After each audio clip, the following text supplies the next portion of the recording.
New ইয়র্কের ইফতার অনুষ্ঠানে সাকিব আল হাসান বললেন, ইনশাল্লাহ দ্রুতই দেশে আসছেন, অর্থাৎ বাংলাদেশে আসছেন। প্রায় 1.5 বছরের বেশি সময় ধরে বাংলাদেশের বাইরে আছেন সাকিব আল হাসান। আন্তর্জাতিক ক্রিকেটে বাংলাদেশের হয়ে সর্বশেষ খেলেছেন 2024 সালের ভারত সিরিজে। কানপুর টেস্টের পর বাংলাদেশের জার্সি আর গায়ে জড়ানো হয়নি সাকিবের। আওয়ামী সরকারের পতনের পর থেকে দেশে আসেননি সাকিব আল হাসান। পরবর্তীতে তার নামে দায় করা হয়েছে একাধিক মামলা, যেখানে আছে হত্যা মামলাও। তবে সম্প্রতি সাকিবের সব মামলায় সুরাহাল করেই তাকে জাতীয় দলে ফেরানোর উদ্যোগ নিয়েছে বিসিবি। সাকিবের আইনজীবীর কাছ থেকে মামলার ফাইল গ্রহণ করে তা যুব ও ক্রীড়া মন্ত্রণালয়ের কাছে পৌঁছে দেওয়া হয়েছে। নবনির্বাচিত সরকার ও ক্রিকেটার সাকিব আল হাসানকে দলে ফেরাতে ইচ্ছুক ক্রিকেট বোর্ড, যদিও শর্ত হচ্ছে নিজেকে আগে নির্দোষ প্রমাণ করতে হবে। সেই প্রক্রিয়ায় এখন চালু আছে। এবার নিউ ইয়র্কের ইফতার পার্টি অনুষ্ঠানে সাকিব আল হাসান বলেন, ইনশাআল্লাহ দ্রুতই আসছেন বাংলাদেশে যাওয়ার ইচ্ছা আছে কিনা এমন প্রশ্নের জবাবে সাকিব বলেছেন, বাংলাদেশে অবশ্যই যাব এবং ইনশাআল্লাহ দ্রুতই যাব। ইনশাআল্লাহ বাংলাদেশে আমাকে খুব দ্রুতই দেখতে পারবেন। পাকিস্তান সিরিজে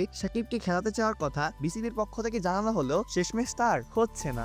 অপূর্ব দাস, প্লেবাস নিউজ।